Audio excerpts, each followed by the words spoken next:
Hey everybody, what's up? This video is for a friend of mine, and everybody else is going to be coming along for the ride. But I'll try to make it interesting for multiple audiences kind of thing. So I was talking to this friend of mine that I went to university with. Haven't seen him for a few years, but we keep in touch, and every so often we sort of catch up and talk about what's going on in our lives, that sort of thing. So it was really awesome to catch up, and I decided to send him a gift. So this is what I'm going to send is the Kershaw Zing stainless steel. Because as far as I know, my buddy has never owned a knife before. I'm pretty sure he doesn't own one now. Not a knife guy at all, and I just think a knife is a great gift to give someone. I was given several knives in my life. They were both Swiss Army knives, which is kind of a different thing, but the principle is the same. It's a tool, it's a man's tool, and to get it as a gift is really a special thing, I think. So those meant a lot to me. So I'm going to pass on the gesture and give a knife to somebody else.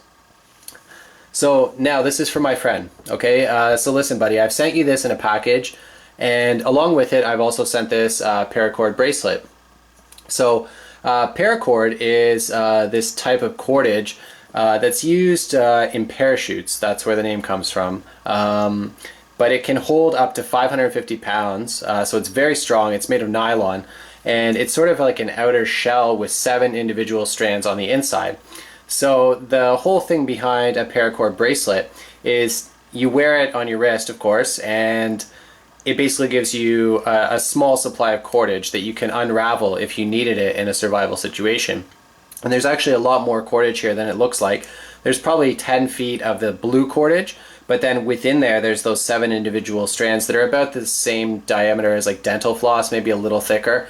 And they're quite strong actually, so there's a lot of cordage in there if one needs it. Otherwise it just looks cool, so that's that. I don't know how big your wrist is, so hopefully this fits you more or less. Okay, so then let's talk about the knife. So first thing first, it's wearing a lanyard, which is also made of paracord. I made both those, by the way, so it's kind of a handmade gift mixed with a produced thing. But yeah, this knife is called the Kershaw Zing. It's a pretty basic folding knife. It's constructed of stainless steel handle, and the blade is also a semi-stainless steel. It's made in China, so it's not like the greatest knife in the world or anything like that. And it is meant to be clipped on your pocket.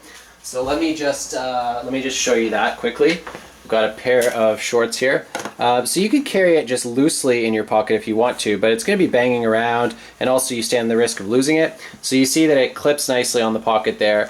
It's very low profile, so probably a lot of people would have no idea what that was or even notice it. They probably just think it's a pen or something.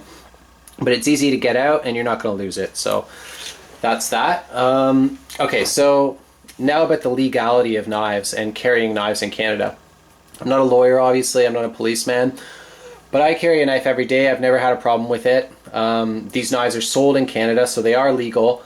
And yeah, you're allowed to carry any length of knife. You're allowed to carry assisted knives, which this one actually is, and I'll get to that in a minute.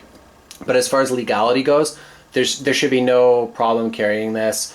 The clear distinction is that this is a tool, it's not a weapon.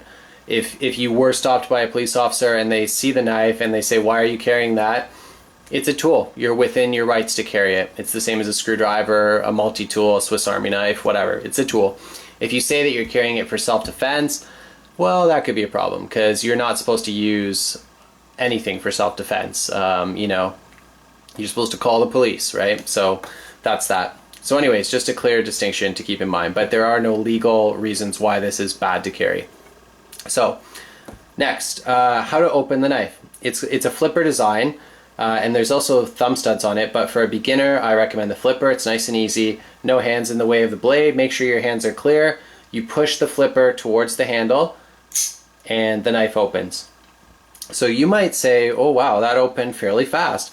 Yeah, it did, because this is an assisted knife, okay? There's 2 types of folding knives, broad stroking it a bit, but there's assisted and manual. This is assisted, which means there's a spring inside of it that helps the blade fly open. You sort of create a little bit of pressure here to actuate the spring. Spring takes over and it opens nice and fast. Locks up. Okay, so next you've got the knife open. Isn't that cool? You know, like hold it, do whatever you want with it, cut some stuff. This knife is very sharp. I think having a sharp knife is very important, and a good way to check that is to cut paper with it, see if it does cut paper cleanly. And this knife cuts paper very well because I just sharpened it. So a sharp knife is something that you need to be careful with, obviously. I definitely urge caution when using a knife. You know, make sure the sharp end, the sharp side stays away from you. What I like to do is sort of line it up with my finger. So I put my finger on the material and just make sure that the top of the blade is touching my finger, and obviously cut away, make sure there's nothing in the trajectory of where the blade is going, and you should be good to go. If you do carry knives and use them very often, the odds are eventually you're going to cut yourself, but just be careful. Try to minimize that risk as much as possible. Okay, so now you've got the knife open, you've done your cutting, now you want to close it again. So what do? This is a frame lock, okay? So that means that the actual handle of the knife, which is made of metal, comes over and locks the blade open. So this blade is not going to close on you. It's not like a Swiss Army knife. I'm putting a little bit of pressure on there and that lock is preventing it from closing. So it's very safe to use in that respect. So anyways, you want to close it.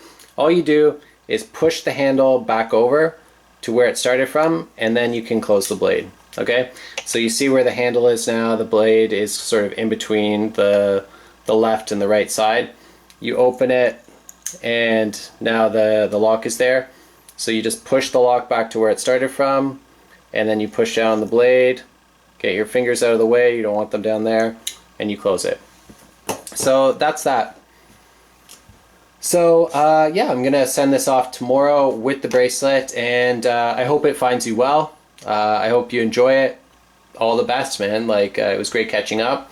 Let me know what you think, and for the rest of you, have you ever been given knives? You know, like tell me what sort of knives you've been given before. What sort of knife would you like to receive as a gift these days? I'm not saying I'm going to buy them for you, but I'm just curious to see what people's experiences are. Anyways, thanks for watching, and talk to you soon.